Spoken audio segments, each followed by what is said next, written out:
All right, hello there. This is Cookies. I've got turn 88 of EA Abysia. Still trying to catch up to the current turn and catch up on this series a bit. We're start getting some Skulls of Fire from him. He's got the Sorcerers of the Stands province. I forgot to get a Fire Death crosspath when I had that province. I should have maybe kept that one longer to get more of those mages, because then I could use them to get my national summons, and that would have been handy. But alas, we did not, and Hinnom kind of needs that province now, so uh, we'll have to have Hinnom make our Skulls of Fire, and then I've got a plan where I'm going to try to do Hidden in Sand to try and get a hold of a Fire Death Crosspath Mage. So we'll see if that works. But let's see. We've got the projection, ends up soul slaying some PD, but doesn't get anything important. Let's see. A lot of illusory attacks. Apparently, Kailasa's got glamour to spend. And then, yeah, and then we just get absolutely clobbered this turn. We get hit by a lot of stuff. Oh, and then so I did a bunch of Flames from the Sky at this province. This is the province that had like the giant stack from Pangea, but apparently Flames from the Sky targets, if there's multiple enemies, it targets the province owner rather than the largest army, which I think is a bug. But yeah, we're gonna absolutely obliterate this PD.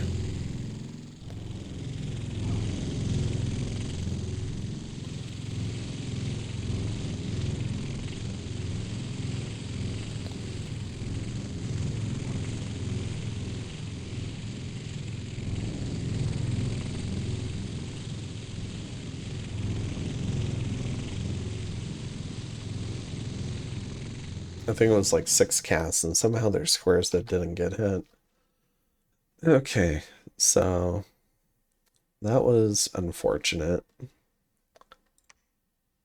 And then we've got, let's see, Berytos moving out, doing some long dead vampire raids, probably getting life for life spam.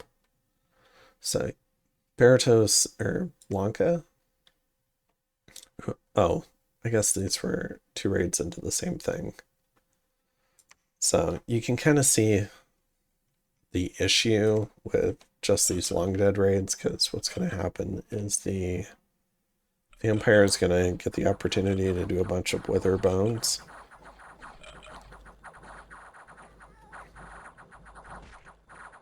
There we go.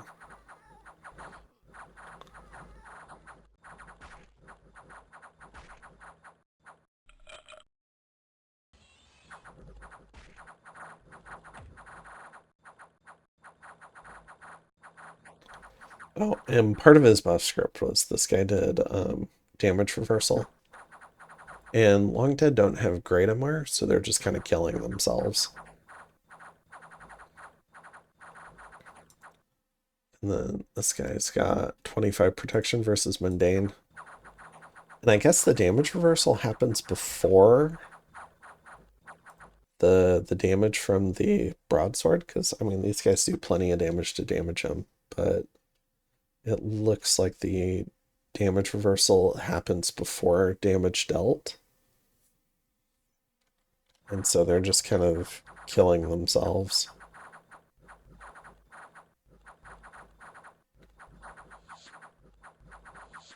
Or at least it seems that way. Let's see, we can check.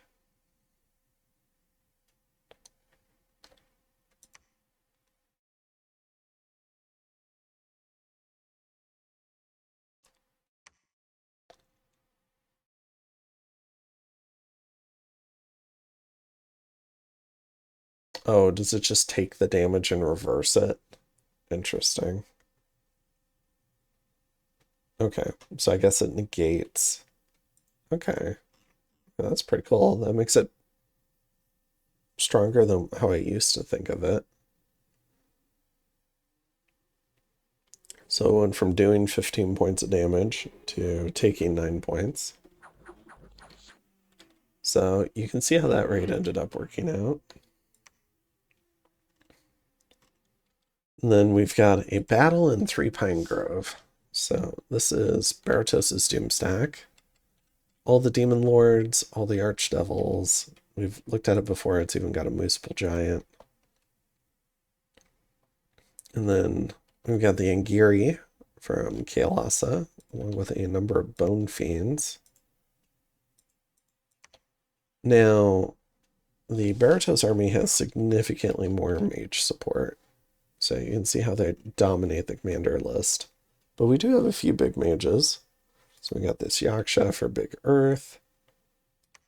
We got a Thug. We got a Yakshini, I think Water Mage with a Water Lens. But Berytos has a lot of gems invested in this army. We've even got a Golem with pin gear.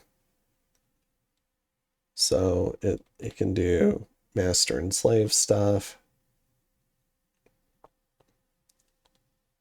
And then, let's see, we've got this Devada, which has a Herald Lance, Crown of Bones to lead everything. It's going to do some air and astral. But yeah, it's just, we're significantly outgunned from the mage perspective. He's even got a turn 1. Or no, I thought these were the slave hearts, but these are the hearts of life. They give a lot of reinvigoration. They slow down aging. So these guys have 16 reinvigoration in their Phoenix Pyre Thugs, I'm presuming. They also have Gloves of the Gladiator, so they're extremely killy versus single targets. And so we see Storm and the... I don't know what the Heat of Viewer does. There's no description. But I guess it's like a Heat from Hell effect.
All right. So a bit of a massacre. And let's see. So we kill one Adept of the Iron Order. We kill 2 of the Stormcallers. Or they burned out their communion. We kill a little bit of stuff. I mean, these guys are free spawn from the Demon Lord. And but you know, it's not much, and we kind of get wiped here. This is how late game fights go, though, depending on like the magic support for each side. So it's not horribly surprising. It's also not a huge deal for us, although obviously we'd like not to lose that army. So Lanka jumps in, kills this PD, and then a Golem jumps in on the same province. So we're gonna have the Lanka v Golem fight. Oops. I think that's a... he might have had...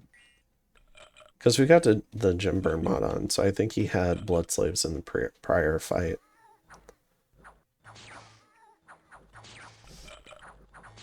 But yeah, I fully expect this golem to win.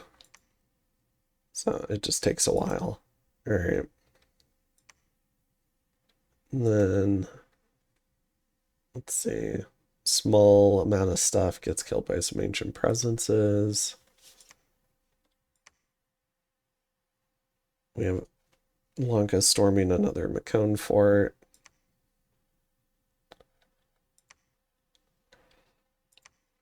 But not a whole lot going on.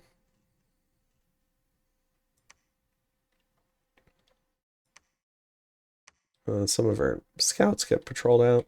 Okay. So jumping onto the main map,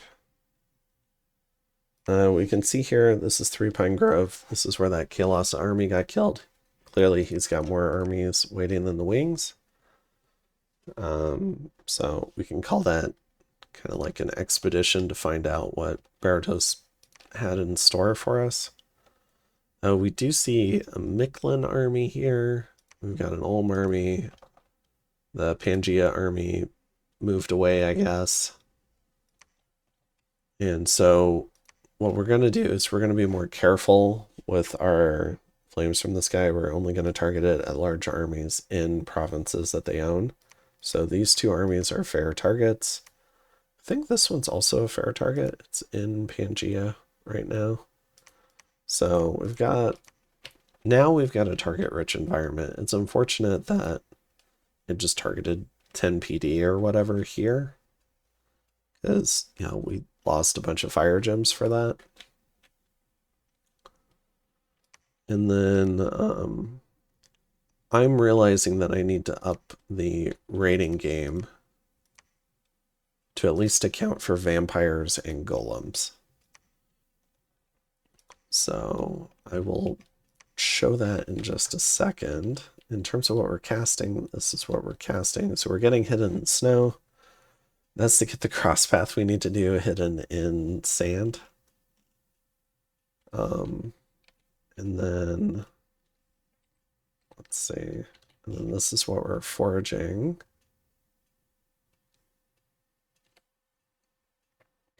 And then this is what we're sending out. So you can see we're starting to fill up our own lab a little bit. We're piling up some boosters and temporary gem gens for our own forces. Most of these boosters down here are used for foraging, depending on what we need. Because sometimes you need more of a type than another type, so it's useful to have that stuff on hand. But yeah, I think that's most of that. Let me go ahead and hop into Hinnom's turn. Okay, so I've got Hinnom pulled up here. And so you can see what I'm doing here is I'm doing stuff like moving Long Dead back to some place, and I'm having them meet up with Ami. So initially we're going to have them meet up with Earth Ami. And the Earth Ami is there to try and help kill golems. We're just pulling back some of these other groups as well. So we're going to try and up our rating game a little bit. The key for the vampires, I think, is maybe an Astral Ami, because you can start doing Soul Slay spam. But we haven't quite figured that out yet. And then we've got, looks like we're going to do some Flames from the Sky on Berytos, try to kill a lot of it in here. Oh, yeah. So Berytos has been hitting Kailasa with barrages of disease demons, by the way. So some of that mage support that we were talking about for Kailasa just got assassinated, but most of the disease demons fail. I'm not going to cycle through all of them. And let's see. It doesn't look like I've got any Flames from the Sky targeted further out. So I think we're giving it a short rest. Yeah, we've got 3 of them going out, but primarily at the Berytos army. I suppose we can see at least how many died? Well, let me... I wish you could cycle through.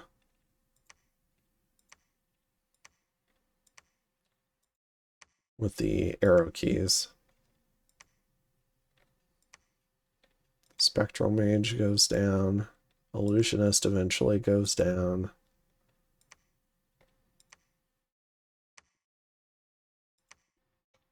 And I'm not sure what they were planning on casting either. We do get a Wizard Tower down in 347 right before they raid it, so we get to keep that one. And then... yeah, I mean, we're mostly just still trying to get stuff to... or sorry, you can see we did this province swap. So we're working on getting our little water kobolds. We can put a crown of bones on them and they can sail Sayir in particular out to Ursor so that we can get them to the front line safely. But yeah, I mean, you know, we've got a lot of big bale. Could probably use more milk carts because a fair number of the milk carts have died. But yeah, I'll go ahead and call this one for turn 88, and I'll pull up turn 89. Okay, so turn 89, we get a bunch of research boosters from Kailasa. That's to like double up with lanterns. Try to get me the 8s I need so I can actually participate. We do Hidden in Snow. We do get a mage. We need the mage we need to do Hidden in Sand, so we get the cross path. And then let's see, we've got a Tianchi golem hopping out there. So that's Baba Yaga.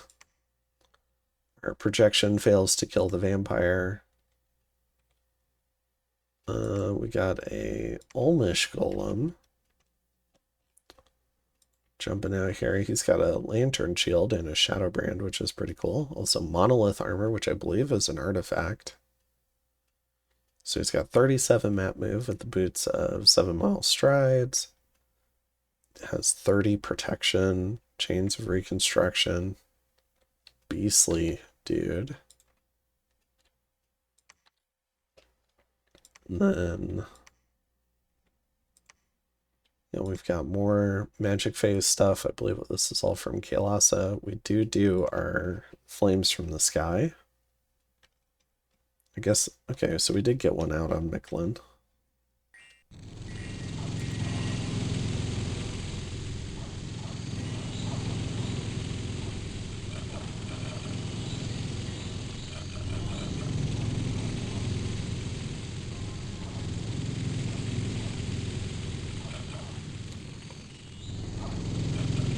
This might have been a late ad where I just didn't save it. Alright, so we got, I think that was 3 flames from the sky. So it kills a fair amount of stuff. Kills 109 ocelotls, 17 turkey mages. So it should delay any assault from Micklin. And then in Three Pine Grove, the Berytos main stack.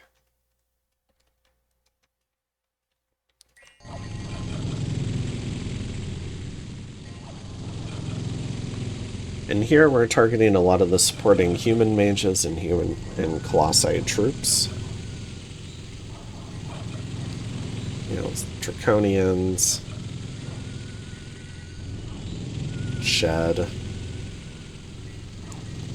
Just trying to thin out this army. So let's see. So we do clear out all 3 adepts. We get some of the priests. We get a Bride in Waiting. Kill a third of the colossi. 18 draconians. 18 shed. Most of the slaves. So made some good progress on that army. My poor assassin. I was trying to get the supporting mage, but he finds the ancient presence.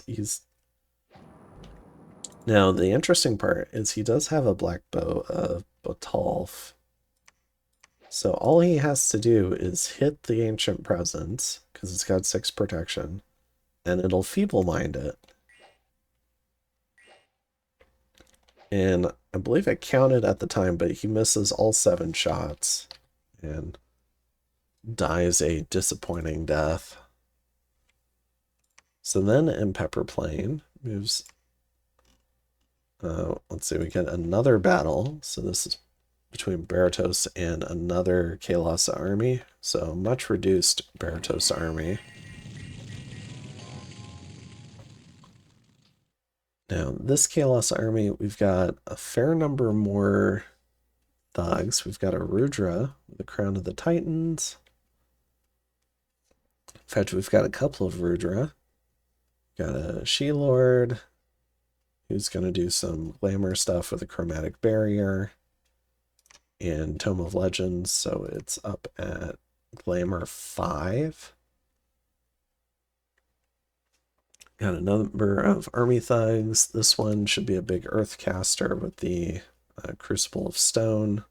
Got a Yakshini Nature Mage, who I think might be missing some nature gems. We've got, and then we've got a bunch of stuff from Berytos. We've got the Draken. Got Pedicion, Father Ill Earth, with a Crucible of Stone. We've got Buer with the with some fire gems. So lots of cool stuff here.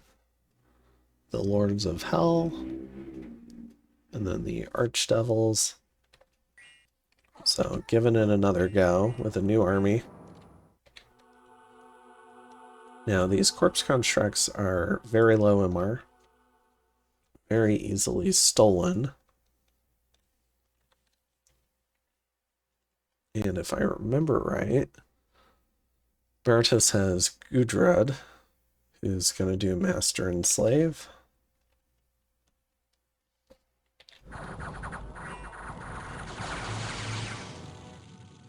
But I forget, that might not target undead. I forget. It does steal a fair number of the Angiri.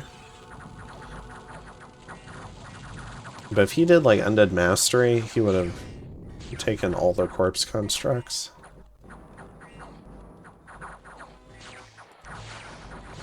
But yeah, we can see Storm, Heat of Buer, Demon Cleansing, Blood Rain, Firestorm.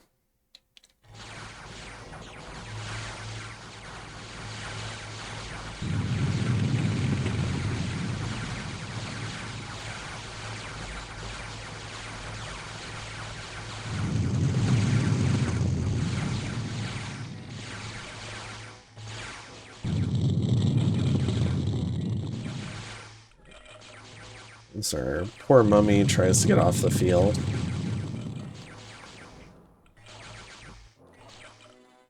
Alright. So, let's see. So Berytos, the Draken ends up going down.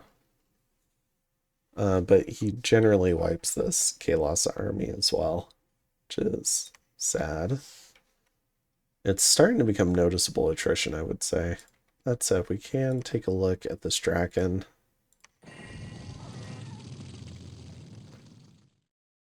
See, he's got a little bit of fire res.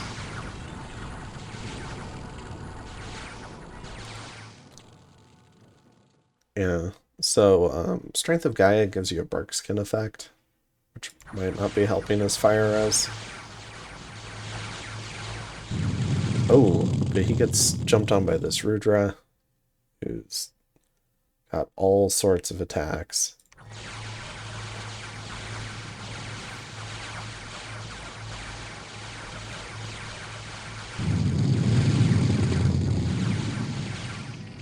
So, alright. So that answers the question of what happened to the Draken. And then, let's see. We've got a Yogi going down here.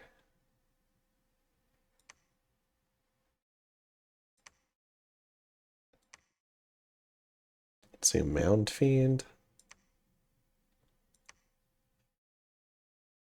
I guess these are assassination. No, this is the arena. Okay. So our mummy goes down to the ancient presence. And take a look at this. Sad mummy. Fortunately, not.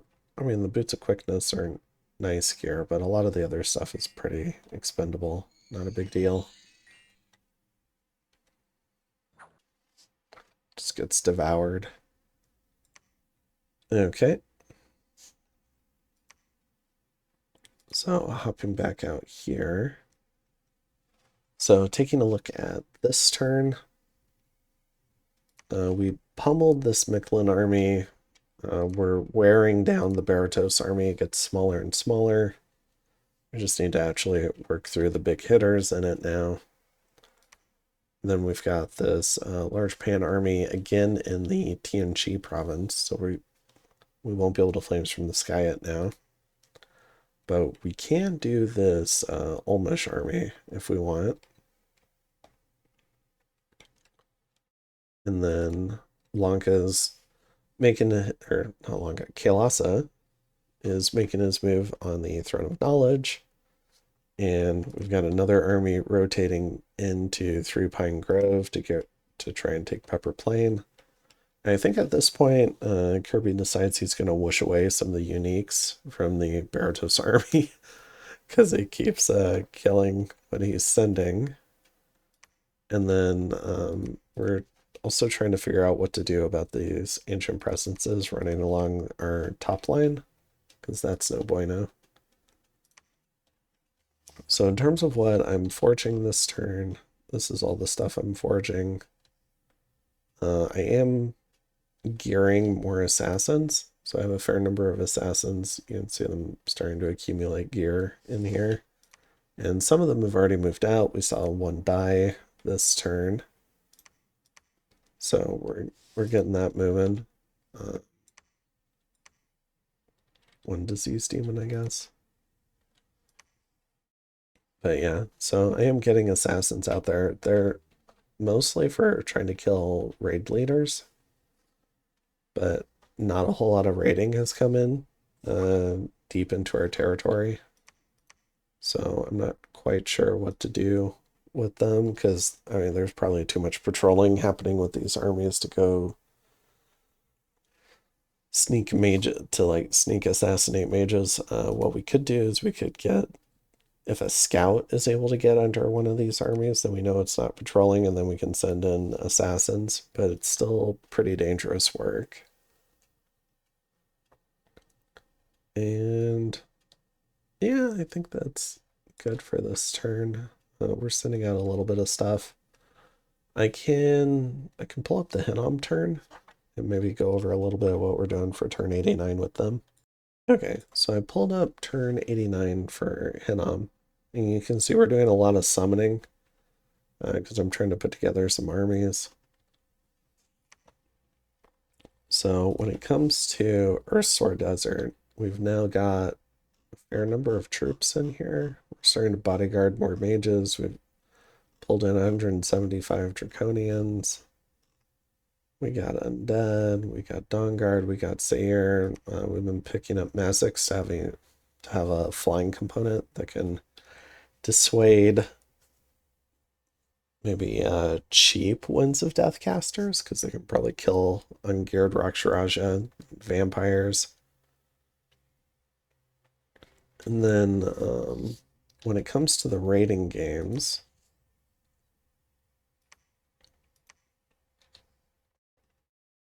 let's see. So I'm moving this group out as a raid.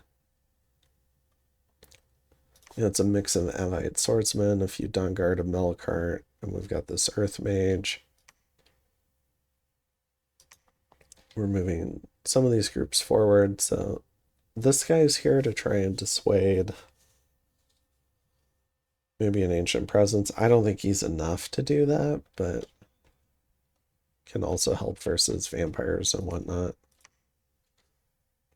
But yeah, you can see we've added the Earth Mage and the Astral Mage to go ahead and do stuff like Soul Slay and whatnot.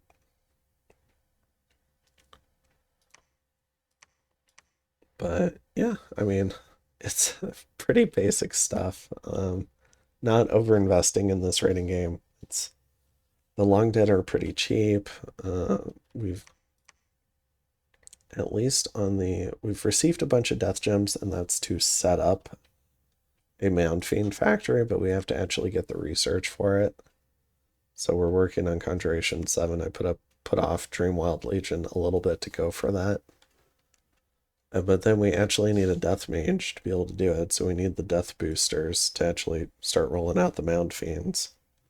I've organized the lab a little bit. But yeah, we're working on it. But, you know, with the Mound Fiends, the Long Dead are free, which is why they're nice. I think 10 Mound Fiends can create a party of Long Dead, and then we've also made the Mummy Hat artifact. So we get the free Mummy, we get the free Long Dead, and the idea is we get the free base of a raiding party, and then I can add whatever mages I want to help support that base. It could be a Baal doing like Army of Bronze. It could be an Earth Army for Shatter, and like little Earth evocations, Fire Army, Astral Army. You mix and match whatever you want to support that. You can add in a little Shaman, like Thug if you want. Give him like an enlargement item, and then a Midget Masher, and you can go be a little Army Thug in there. It provides a very nice base for doing raiding once you get that kind of factory set up. And then we're doing some Mind Hunts, more Flames from the Sky, stuff like that. Trying to target different things. But yeah, hopefully that gives an idea about what we're doing over here on Hinnom. Yeah, continuing to get more Sayer. We've spent down Hinnom's big blood bank that I inherited, I guess, and that's just because we're not that close to these, like Infernal Tempest and Infernal Crusade. So we've got a fair amount of research to get done. I think like 3 turns or so. So we can probably build up that bank again if needed. So I'm more concerned about getting this army prepped and ready to go, getting everything it needs, and then getting useful raiding groups out that can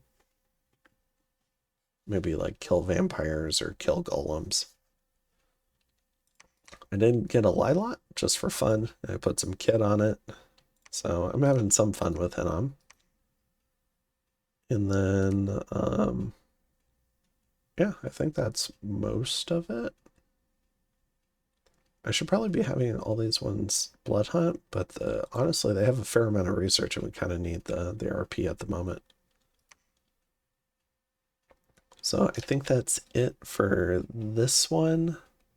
But yeah, the template raiding group that I'm trying to put together for the next set of raiding encounters is an Earth Mage that can do Shatter, which means Earth Power and then Advance and Cast. And then I'm trying to do Astral Mages with Power of the Spheres so they can Soul Slay. And that should help versus. And then they're also Advance and Cast because they can try to do Opposition or whatever against a Golem as well. And hopefully that'll be enough to kill vampires or whatever. And it's fairly resistant to like a Wind of Death caster too.